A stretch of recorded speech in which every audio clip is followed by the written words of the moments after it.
Assalamualaikum warahmatullahi wabarakatuh. Saya Ibnu Alisan, NIM 2019 11037. Saya di sini akan mempresentasikan tentang komponen dari kesuburan tanah, yaitu biologi tanah. Biologi tanah adalah ilmu yang mempelajari peristiwa-peristiwa biologi yang terjadi dalam tanah, menyangkut kehidupan biota tanah dan perannya dalam penguraian serta menjaga kesuburan tanah.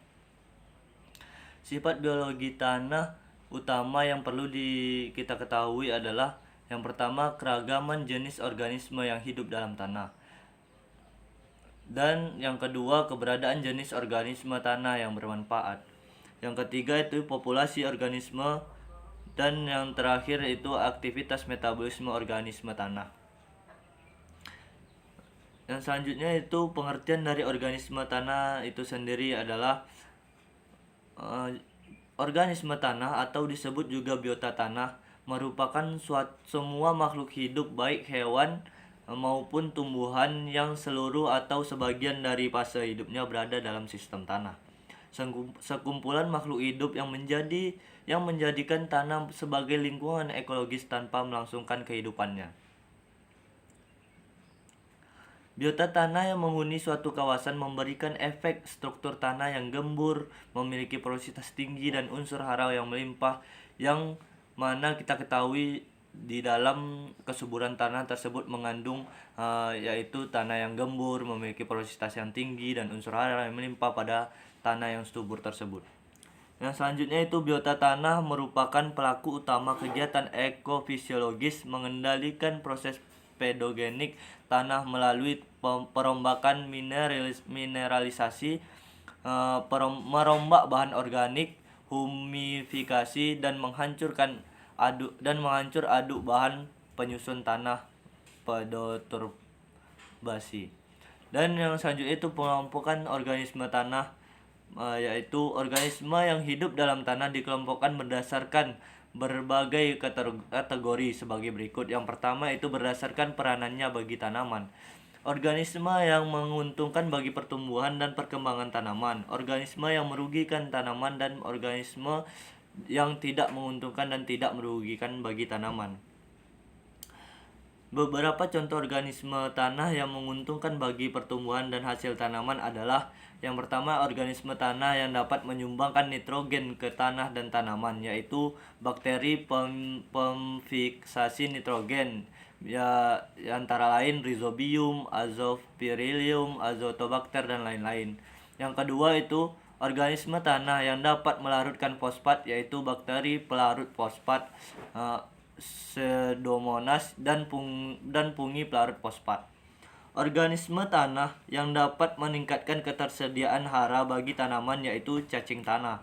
Dan yang keempat itu organisme tanah yang dapat meningkatkan jangkauan akar terhadap hara tanah dan meningkatkan transportasi hara fosfor dari tanah ke akar tanaman, yaitu mikorizа.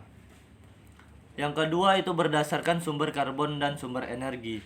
Yang pertama, organisme autotrofik, yaitu organisme tanah yang memperoleh karbon bersumber dari udara melalui proses fotosintesis. Yang kedua, organisme heterotrofik, yaitu organisme yang memperoleh karbon bersumber dari perombakan bahan organik. Yang ketiga itu organisme semotropik, yaitu organisme tanah yang memperoleh energi bersumber dari energi yang dibebaskan dalam reaksi kimia dalam tanah. Yang terakhir yaitu organisme fototropik, yaitu organisme yang memperoleh energi bersumber dari energi cahaya matahari. Organisme tanah yang memperoleh karbon dari udara melalui proses fotosintesis dengan sumber energi dari cahaya matahari disebut dengan organisme fotoautotrof. Organisme tanah yang memperoleh karbon dari perombakan bahan organik yang ada dalam tanah dengan sumber energi dari cahaya matahari disebut sebagai organisme fotoheterotrof. Organisme tanah yang memperoleh karbon bersumber dari perombakan bahan-bahan organik dalam tanah dengan sumber energi dari energi hasil reaksi kimia dalam tanah disebut dengan organisme semoheterotrof. Selanjutnya yaitu berdasarkan kebutuhan oksigen. organisme aerob, yaitu organisme tanah yang semasa hidupnya membutuhkan oksigen atau organisme yang dapat hidup dalam kondisi aerob atau ada oksigen. Yang kedua, organisme anaerob, yaitu organisme tanah yang semasa hidupnya tidak membutuhkan oksigen bebas atau organisme yang dapat hidup dalam kondisi tergenang tanpa oksigen dan dapat hidup atau mati apabila ada oksigen. Yang ketiga yaitu organisme mikroaerofilik, yaitu organisme yang dapat hidup dalam kondisi oksigen yang sangat sedikit. Yang selanjutnya itu berdasarkan pH optimum pertumbuhan organisme. Kelompok organisme yang tumbuh optimum pada pH rendah yaitu fungi. Kelompok organisme yang tumbuh optimum pada pH tinggi di atas 7,5, contohnya pada tanah yang pH alkali didominasi bakteri dan Actinomycetes. Kelompok organisme yang tumbuh optimum pada pH netral berkisar 6,5 sampai dengan 7,5 pH-nya. Faktor yang mempengaruhi aktivitas organisme tanah. Yang pertama yaitu iklim, curah hujan, suhu, kelembapan, dan lain-lain. Yang kedua itu tanah, kemasaman tanah, kelembapan tanah, suhu tanah, dan unsur hara di dalam tanah, dan lain-lain. Yang ketiga itu vegetasi, seperti hutan, padang rumput, belukar, dan lain sebagainya. Aktivitas organisme tanah dicirikan oleh jumlahnya dalam tanah, bobot tiap unit isi atau luas tanah, biomasa. Aktivitas metabolik sebanyak 60-80% dari metabolisme total dalam tanah adalah hasil kegiatan mikroflora tanah. Baiklah, hanya itu yang dapat saya sampaikan. Lebih dan kurang saya mohon maaf. Saya sudahi. Wassalamualaikum warahmatullahi wabarakatuh.